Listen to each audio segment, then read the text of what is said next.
Hello students. आज का हमारा टॉपिक है हिस्ट्री में ही फॉरेन इन्वेजन्स, विदेशी आक्रमण। अब विदेशी आक्रमण तो भारत पर बहुत से हुए। तो ये किस समय की बात है? जब भारत 16 महाजनपदों में बटा हुआ था, उस समय भी कुछ विदेशी आक्रमण हुए। तो आज हम उनका वर्णन करेंगे। तो सबसे पहले जो आक्रमण हुआ महाजनपद के समय में, वो था ईरानियन या पर्शियन इन्वेजन। जो आज ईरान है देश, इसका पुराना नाम था पर्शिया। 1935 में 1935 में इसका नाम पर्शिया से ईरान हुआ है। तो ईरान में एकमेनियन रूलर एक वंश था, एकमेनिड डायनेस्टी। तो जो एकमेनियन रूलर था, सबसे पहला साइरस द ग्रेट भी कहा जाता है इतिहास में कहीं कहीं, और साइरस सेकंड भी इसको कहा जाता है, साइरस द्वितीय। तो सबसे पहले इसने आक्रमण किया। कहां से आया ये? ईरान से, जिसका नाम पर्शिया था। इसने सबसे पहले कंट्रोल ओवर गंधार पर नियंत्रण किया। यानी गंधार भी उस समय भारत का ही हिस्सा था। तो गंधार पे कंट्रोल किया इसने कब? नियर अबाउट 550 BC, 550 ईसा पूर्व। इसके बाद एक और आया अकमेनियन रूलर, डेरियस वन। इसी को भी दराया बाहु ये भी कहा जाता है, और इसी को दारा वन भी कहा जाता है। जो डेरियस वन है वही दारा वन है।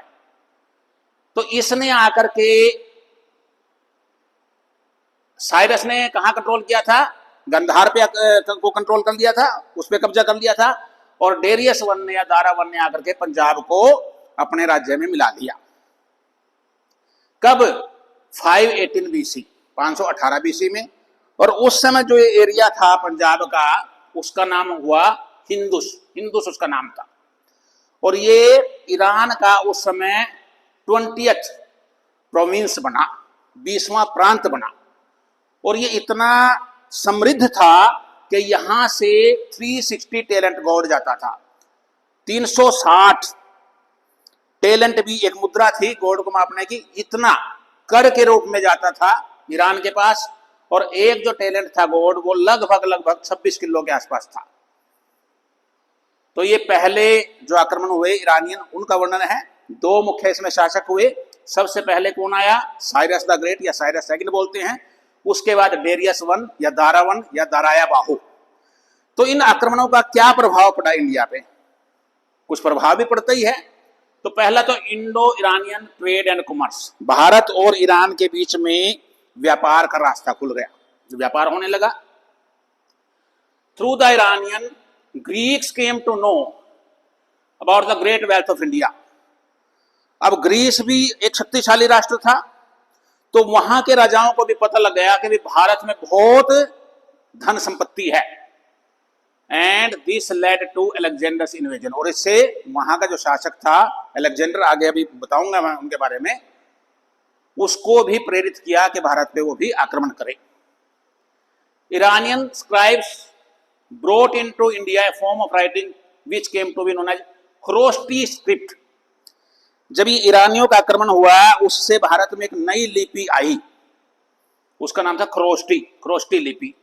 ये जो गंधार की भाषा है, गंधारी, वो इस लिपि में लिखी जाती है। तो इससे भी जो है भारतीयों को जानकारी मिली इसके भी। इसके बाद एक तो अगर आपको वीडियो अच्छे लगते हैं तो आपसे रिक्वेस्ट है कि चैनल को अगर सब्सक्राइब नहीं किया तो जरूर सब्सक्राइब कीजिए, वीडियो को लाइक कीजिए, शेयर कीजिए, समय हो तो कमेंट जरूर कीजिए। इसके बाद जो आक्रमण हुए मैसेडोनियन इन्वेजन, मैसेडोनिया, ग्रीक भी कह सकते हैं हम। हालांकि ग्रीक और मैसेडोनिया दोनों अलग अलग थे, लेकिन ये दोनों इंटरकनेक्टेड थे। तो मैसेडोनिया का एक राजा था अलेक्जेंडर, उसका यहां आक्रमण हुआ। अलेक्जेंडर को हम हिंदी में सिकंदर भी बोलते हैं। क्यों बोलते हैं? जब अलेक्जेंडर यहां आया, उससे पहले, भारत में आने से पहले इसने ईरान को जीता, यूनान को जीता, जो ग्रीक था, ये मैसेडोनिया से था, ग्रीक को भी इसने जीता, और उसके बाद इजिप्ट, मिस्र को भी जीता। इतना एरिया जीतने के बाद यहां आया था। और जो फारसी लोग थे, जो पर्शिया के लोग थे, वो जो योद्धा होता है, योद्धा या रक्षक, उसको बोलते थे सिकंदर। तो पर्शियन लोगों ने नाम अलेक्जेंडर को सिकंदर दिया, और वही नाम भारत में भी प्रचलन में आ गया। तो ऐसे इसका नाम सिकंदर पड़ा। 326 बीसी में आया। इसका बर्थ हुआ 356 बीसी में, 356 ईसा पूर्व इसका जन्म हुआ। पिता का नाम था इनके फिलिप, फिलिप सेकंड भी बोलते हैं इनको। थ्रोन 20 इयर्स ऑफ एज, 20 साल की इनकी उम्र थी जब ये राजा बन गए थे। यानी जन्म कब हुआ? 356 बीसी में, 336 बीसी में राजा बन गया। 326 बीसी में यहां आया, यानी 10 सालों में इसने क्या किया? ईरान को जीता, जिसको पर्शिया बोलते थे, उसके साथ साथ मिस्र को जीता, इजिप्ट को, और ग्रीक को जीता। मदर का नाम था ओलंपियास। इसका घोड़ा भी था, घोड़े का भी नाम था बुसेफेलस। इसके गुरु थे अरिस्टोटल, हिंदी में इनको अरस्तु बोलते हैं। इनका भी वर्ल्ड हिस्ट्री में बहुत बड़ा नाम है। ग्रीक के बहुत बड़े दार्शनिक थे। कंकर्ड पर्शियन एम्पायर, सबसे पहले तो इसने पर्शियन एम्पायर को जीत लिया। उसके बाद जब ये भारत में आया, रूलर ऑफ तक्षशिला आम्भी, उस समय तक्षशिला का राजा था आम्भी। तक्षशिला आजकल पाकिस्तान में है, लेकिन उस समय भारत में होता था। तो आम्भी ने तो पहले ही युद्ध करने से पहले ही सरेंडर कर दिया, उल्टा जो है उसकी सहायता की, क्योंकि आम्भी और पंजाब का उस समय शासक था पोरस। ये दोनों भी एक दूसरे के शत्रु थे। तो आम्भी ने पोरस के विरुद्ध सिकंदर की सहायता भी की। तो जो पोरस था, ये शक्तिशाली राजा था। इनके बीच में युद्ध हुआ। जो सिकंदर की सेना है वो लगभग कही गई है 50,000 सैनिक थे, कहीं कहीं 40,000 भी आते हैं। और पोरस की सेना में 20,000 सैनिक थे, कहीं कहीं 30,000 भी जिक्र मिलता है। सिकंदर की सेना में घुड़सवार थे 7,000, पोरस की सेना में 4,000। लेकिन पोरस की सेना पे अलग क्या था?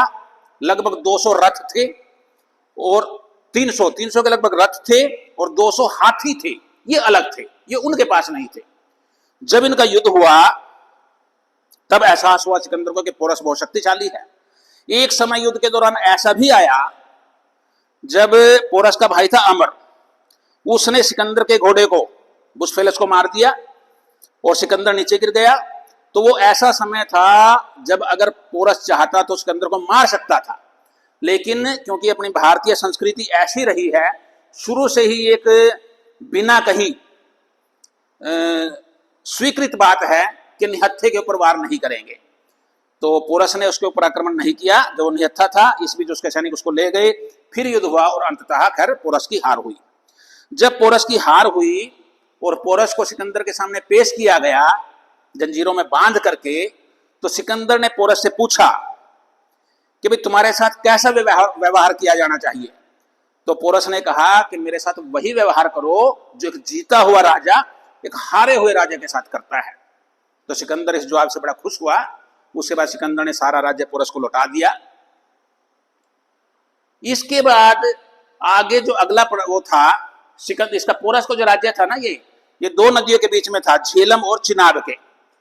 उसके बाद सिकंदर की सेनाओं को ब्यास नदी पार करनी थी, और अगला राज्य जिसके साथ भिड़ना था वो था मगध। मगध उस समय बड़ा शक्तिशाली राजा था। जब ये घटनाएं चल रही थी, पोरस और सिकंदर का युद्ध हो रहा था, उसी दौरान ये जो चाणक्य था वो मगध के राजा के पास जाता है। मगध में उस समय नंद वंश का शासक था धनानंद। उससे सहायता मांगता है कि दूसरे विदेशी आक्रमणकारी है, आपको कुछ मदद करनी चाहिए। धनानंद जो है बड़ा अपमान करता है चाणक्य का, और चाणक्य तब कसम खाता है कि मैं नंद वंश को खत्म करूंगा। खैर ये तो एक अलग बात थी। फिर चाणक्य ने क्या किया? चाणक्य एक बहुत बड़ा राष्ट्रभक्त था। वो भारत में बिल्कुल नहीं चाहता था कि कोई विदेशी आए।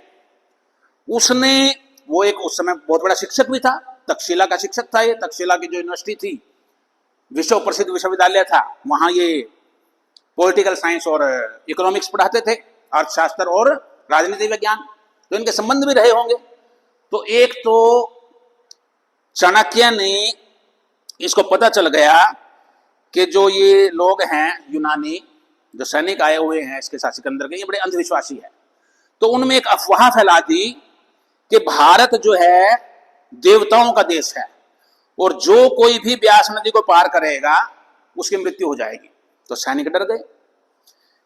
इसके अलावा 10-12 साल से लगातार जो है वो सेना युद्ध में संलग्न थी, तो सैनिक हार मान गए, थक गए। मतलब ब्यास नदी पार करने से सिकंदर के सैनिकों ने बिल्कुल मना कर दिया कि हम आगे नहीं जाएंगे। सिकंदर ने हालांकि उनको बड़ा मोटिवेट करने की कोशिश की, समझाने की कोशिश की, लेकिन वो नहीं माने और अंततः सिकंदर को यहां से वापस लौटना पड़ा। मार्च बैक इन सितंबर 325 बीसी में, ईसा पूर्व में वापस चल पड़ा ये। और रास्ते में बेबीलोन, जो प्रेजेंट में इराक देश है, तो उस समय बेबीलोन का जो एरिया वो था, तो बेबीलोन में 323 बीसी में इसकी मृत्यु हो गई। तो सिकंदर के बारे में 2-3 बातें और बताता हूं। सिकंदर की 3 इच्छाएं थी जो उसने अपने जीवन में ही व्यक्त कर दी थी कि मेरी मृत्यु के बाद मेरी 3 इच्छाएं पूरी करनी है। क्या थी 3 इच्छाएं? सिकंदर ने कहा था कि मेरी जब अर्थी जाएगी उसके साथ जो मेरा इलाज करते हैं, वैद्य कहिए, हकीम कहिए, डॉक्टर कहिए, चिकित्सक कहिए, भी वो साथ जाने चाहिए। वो साथ गए। सिकंदर ऐसा क्यों चाहता था? वो को संदेश देना चाहता था कि लोग ये समझ लें कि मौत अटल है। कितना भी बड़ा कोई डॉक्टर हो, अगर मौत जब आएगी तो कोई भी डॉक्टर आपको मौत के मुंह से नहीं बचा सकता। ये संदेश देना चाहता था। दूसरी इसके अंदर की इच्छा थी कि मैंने अपने जीवन में इतनी संपत्ति कमाई है, अर्जित की है, भी मेरी अर्थी जब जाए तो रास्ते में सोना, चांदी, हीरे, जवाहरात ये बिखेर दिए जाए। इससे वो ये संदेश देना चाहता था कि कितनी भी संपत्ति आप जीवन में अर्जित कर लो, अंततः वो यहीं रहनी है, मृत्यु के समय साथ नहीं जाएगी। और तीसरी और महत्वपूर्ण जो इच्छा थी उसकी थी कि मेरी अर्थी जब जाएगी मेरे दोनों हाथ बाहर की तरफ रहने चाहिए, ऐसे खुले। इससे वो ये संदेश देना चाहता था कि जनता ये समझ ले, लोग ये समझ लें कि व्यक्ति खाली हाथ ही यहां से जाएगा, चाहे वो कितना ही बड़ा राजा हो। और सिकंदर को विश्व विजेता कहा जाता है। हालांकि पूरा विश्व तो नहीं, लेकिन लगभग आधी दुनिया कही जाती है इसने जीत ली थी, और बहुत कम समय में, बहुत कम आयु में। तो इतना बड़ा विजेता भी जब गया, वो खाली हाथ गया। तो ये 3 इच्छाएं थी उसकी, और तीनों इच्छाएं जो उसके मृत्यु के बाद पूर्ण भी की गई। इसके प्रभाव क्या हुए? By opening of land and sea roads between India and Europe. अब जो ग्रीक था वो यूरोपियन कंट्री है, तो भारत और यूरोप में भी व्यापारिक संबंध बनने शुरू हो गए। Indirectly this invasion influenced Indian architecture. भारत की जो आर्किटेक्चर थे उस पर प्रभाव पड़ा। क्या? Gandhara school of sculpture, Gandhara शैली का विकास जो हुआ भारत में, वो इसके आक्रमण के बाद हुआ। एस्ट्रोनॉमी, खगोल विद्या का भी भारत में उसके बाद प्रचार बढ़ने लगा। कोइनेज, जो सिक्के बनाने की कला है, वो भी अलेक्जेंडर के आक्रमण के बाद ही भारत में बढ़ी। तो ये 3 ऐसे प्रभाव हुए थे। इसके साथ साथ invasion open the eyes of Indian politicians to the necessity of creating unity. भारतीय राजाओं को भी महसूस हो गया कि आपस में एकता बड़ी जरूरी है। तो छोटे छोटे राजा थे, उन्होंने भी महसूस किया और आपस में एक होने लगे। Date of invasion of Alexander is the first reliable date in early Indian history. जो सिकंदर का या अलेक्जेंडर का जो आक्रमण की डेट है, ये पहली रिलायबल डेट है, विश्वसनीय है। उससे पहले जो डेट है उसमें अलग अलग इतिहासकारों के अलग अलग मत हैं, वो आगे पीछे हो सकते हैं, लेकिन ये बिल्कुल रिलायबल डेट है कि इस समय ही सिकंदर ने भारत पे आक्रमण किया था। तो अगला जो वीडियो आएगा उसमें हम उसी समय में, जब ये आक्रमण चल रहे थे, महाजनपद का समय था, उसी समय में बौद्ध धर्म और जैन धर्म भी भारत में पूरे फले फूले, तो उनके बारे में हम बात करेंगे। चैनल अगर सब्सक्राइब नहीं किया तो सब्सक्राइब कीजिए, वीडियो को लाइक कीजिए, शेयर कीजिए, कमेंट कीजिए। Thank you, thanks a lot.